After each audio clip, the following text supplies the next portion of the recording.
ആ അപ്പനും അമ്മയും വളരെ സന്തോഷിച്ചു.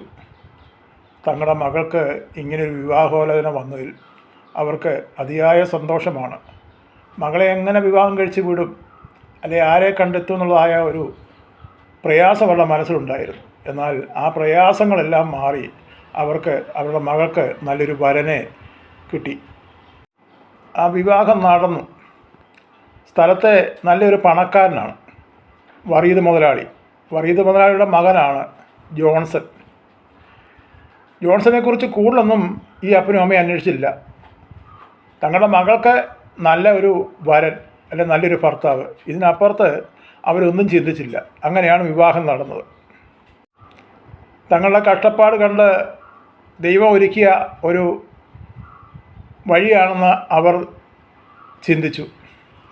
വിവാഹം കഴിഞ്ഞ പെൺകുട്ടി ഭർത്താവിൻ്റെ വീട്ടിൽ പോയി അവിടെ ഭാര്യയും ഭർത്താവുമായിട്ട് താമസം ആരംഭിച്ചു. പക്ഷേ പെട്ടെന്ന് ഇവരുടെയൊക്കെയും ആ സന്തോഷം കെടുത്തിക്കൊണ്ടാണ് ആ മകളിൽ നിന്നുള്ള അറിവ് ഈ അച്ഛനും അമ്മയ്ക്കും കിട്ടിയത്. മകളെ വിവാഹം കഴിക്കുന്ന മരുമകന് അവൻ്റെ സ്വഭാവങ്ങൾ എന്താണെന്ന് ഇവർക്കറിയത്തില്ലായിരുന്നു. മോള് ഭർത്താവിൻ്റെ വീട്ടിൽ ചെന്നപ്പോഴാണ് ഈ വിവരങ്ങളൊക്കെയും അറിയുന്നത്. അയാൾ ഒരു താൻ തോന്നിയും ഒരു തോന്നിയവാസക്കാരനുമാണ്. ഒരു മദ്യപാനിയാണ്. ഉത്തരവാദിത്തമില്ലാത്ത ജീവിതമാണ്. ആ പെൺകുട്ടിയുടെ ജീവിതം അതിനോടുകൂടി തകരുകയായിരുന്നു. വളരെ ആശയോടെയും വളരെ ആഗ്രഹത്തോടെയുമാണ് അവൾ ഭർത്താവിൻ്റെ വീട്ടിലേക്ക് ചെന്ന് കയറിയത്. പല പ്രാവശ്യവും അപ്പൻ്റെയും അമ്മയുടെയും അടുത്ത് വരുമ്പോൾ അവൾ സങ്കടം പറയാറുണ്ട്. അപ്പോൾ അപ്പനും അമ്മയും പറയും, മോളെ കുറച്ചൊക്കെ ക്ഷമിക്കണം, എന്ത് ചെയ്യാനാണ്, ഇപ്പം അപ്പച്ചനെ കൊണ്ടും അമ്മച്ചിയെ കൊണ്ടും ആസ്തിയുണ്ടോ, അതിനുള്ള സാഹചര്യം ഞങ്ങൾക്കുണ്ടോ നിന്നെ നല്ലൊരു വിവാഹം കഴിച്ചു വിടുവാൻ വേണ്ടി. അപ്പം കുറച്ചൊക്കെ നീ കണ്ടില്ല കേട്ടില്ലെന്നൊക്കെ പറഞ്ഞ് കണ്ട് അങ്ങ് മുന്നോട്ട് ജീവിക്കുക. എന്തോ ചെയ്യാനാ, ഏതായാലും പറ്റിപ്പോയി, ഇനിയിപ്പം അഴിച്ചു മാറ്റാനൊക്കുന്നൊരു കാര്യമാണോ? അതുകൊണ്ട് മോള് കുറച്ചൊക്കെ സഹിക്ക്, അല്ലാതെ എന്ത് ചെയ്യാനെന്ന് ആ അപ്പനും അമ്മയും മകളെ ഉപദേശിച്ചു. മകളും അതുതന്നെയാണ്. കാരണം തനിക്ക് കിട്ടിയതായ ഒരു സൗഭാഗ്യമെന്നാണ് കരുതി. എന്നാൽ ഈ ഭർത്താവിൽ നിന്നുള്ളതായ പെരുമാറ്റം അവൾക്ക് ഒട്ടും ഉൾക്കൊള്ളുവാനും സാധിച്ചില്ല. അങ്ങനെയാണ് 6 വർഷം ആ വീട്ടിൽ കഴിഞ്ഞു. ഇതിനിടയിൽ 2 മക്കൾ ജനിച്ചു, 2 പെൺമക്കൾ. മക്കൾ ജനിക്കുന്നതോടുകൂടി ഈ പ്രശ്നങ്ങളൊക്കെ തീരുമെന്ന് അവൾ കരുതി. എന്നാൽ പ്രശ്നങ്ങൾ പിന്നെയും അവിടെ വഷളായിക്കൊണ്ടിരിക്കുകയായിരുന്നു. അയാളുടെ തോന്നിവാസം, വഴിവിട്ട ജീവിതം, തന്നെയല്ല രാത്രികാലങ്ങളിൽ മദ്യപിച്ച് കൂട്ടുകാരുമായിട്ട് വീട്ടിൽ കയറി വന്ന് വീട്ടിലെ മോശമാകുന്ന രീതിയിലുള്ള സംസാരങ്ങളും പെരുമാറ്റങ്ങളൊക്കെയായി വീട്ടിൽ നിന്ന് മദ്യപിക്കാറായി. സഹികെട്ട അവൾ ഒരു ദിവസം ഭർത്താവിനോട് പറഞ്ഞു, നിങ്ങൾ ഈ രീതിയിൽ പോയി കഴിഞ്ഞാൽ ഞാനും എൻ്റെ കുഞ്ഞുങ്ങളും ഈ വീടിനുള്ളിൽ തൂങ്ങി മരിക്കും, നിങ്ങളെ കൊണ്ടൊന്ന് സമാധാനം പറയിപ്പിക്കുമെന്ന് പറഞ്ഞു. പക്ഷേ അതൊന്നും കേട്ടും ആ മനുഷ്യൻ്റെ മനസ്സിന് ഒരു മാറ്റവും ഉണ്ടായില്ല.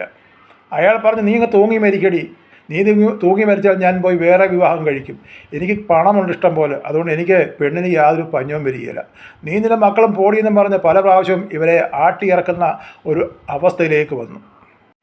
ഒരു വിധത്തിലും പിടിച്ചു നിൽക്കാൻ വയ്യാവുന്നപ്പോൾ അവൾ അവിടെ അപ്പനോടും അമ്മയോടും പറഞ്ഞു, എനിക്ക് ഈ വീട്ടിൽ നിൽക്കുവാൻ വയ്യ, ഞാൻ എൻ്റെ മക്കളെയും കൊണ്ട് നിങ്ങളുടെ അടുത്തേക്ക് വരികയാണ്. അപ്പോൾ ആ അപ്പനും അമ്മയും ചോദിച്ചു, മക്കളെ നീ ഇവിടെ വന്നു കഴിഞ്ഞാൽ നീ തന്നെയല്ല 2 കുഞ്ഞുങ്ങളുണ്ട്, ഞങ്ങൾക്ക് എന്ത് ചെയ്യും, തന്നെയല്ല ഞങ്ങൾക്ക് പ്രായമായി വരികയല്ലേ, ഞങ്ങളെക്കൊണ്ട് നിന്നെ സംരക്ഷിക്കാൻ ഞങ്ങളെക്കൊണ്ട് സാധിക്കുമോ, എന്ത് ചെയ്യും, തന്നെയല്ല നിൻ്റെ ഇളയ ഒരുത്തി വീട്ടിൽ നിൽക്കുന്നല്ലോ, അവിടെ വിവാഹം നടത്തണം, അപ്പോൾ ഇതൊക്കെ വലിയ പ്രശ്നമാകില്ലയോ? ഇതൊക്കെ ഈ മകളെ പറഞ്ഞ് മനസ്സിലാക്കിയിട്ട് മകൾ പറഞ്ഞു, ഇല്ല, നിങ്ങൾ അങ്ങനെ പറയുകയാണെങ്കിൽ ഞാനും എൻ്റെ കുഞ്ഞുങ്ങളും ഞങ്ങളുടെ ജീവിതം അവസാനിപ്പിക്കും, ഇതല്ലാതെ ഞങ്ങൾക്ക് യാതൊരു മാർഗവുമില്ല. അത് കേട്ടപ്പോൾ ആ പിതാക്കളുടെ ചങ്ക് തകർന്നു പോയി. അവർ പറഞ്ഞു, ഒരു കാര്യം ചെയ്യും, ഞങ്ങൾ നാളെ അങ്ങോട്ട് വരാം, നമുക്കിതിന് പരിഹാരം ഉണ്ടാക്കാം. അങ്ങനെ പിറ്റേ ദിവസം ആ അപ്പനും അമ്മയും കൂടെ മരുമകൻ്റെ വീട്ടിൽ ചെന്നിട്ട് വിവരങ്ങളൊക്കെ സംസാരിച്ചു. അയാളെ ഒരു വിധത്തിലും ഒരു നല്ല രീതിയിൽ കൂടി മുന്നോട്ട് പോകാമെന്നുള്ളതായി തീരുമാനമില്ല. പിന്നെ അവരുടെ നേരെ ചവറിക്കൊണ്ടും കടിച്ചു നിന്നുകൊണ്ടും ചെല്ലുകയായിരുന്നു. ഒരു ഗതിയില്ലാന്നപ്പോൾ ആ അപ്പനും അമ്മയും പറഞ്ഞു, ഞങ്ങൾ മോളെ കൊണ്ടുപോകണം, നീ നിൻ്റെ ഇഷ്ടം പോലെ തന്നെ ചെയ്തു എന്ന് പറഞ്ഞു ആ മകളെയും വിളിച്ചുകൊണ്ട് അവരുടെ വീട്ടിലേക്ക് പോയി. വീട്ടിൽ ചെന്ന ആ പെൺകുട്ടി 2 മക്കളെയും കൊണ്ട് എന്ത് ചെയ്യും? ആ കുഞ്ഞുങ്ങൾക്ക് പഠിക്കുവാനോ കഴിക്കുവാനോ ഒന്നുമില്ലാത്ത അവസ്ഥ ഒരു നേരത്തെ ആഹാരം പോലും കൊടുക്കാനില്ലാത്ത അവസ്ഥ. അവൾ ഏലത്തോട്ടത്തിൽ അവൾ ജോലിക്ക് പോയി. അങ്ങനെ ചില മാസങ്ങൾ കഴിഞ്ഞു. എന്നാൽ മഴക്കാലം വന്നപ്പോൾ തോട്ടത്തിൽ പണി വളരെ കുറഞ്ഞു.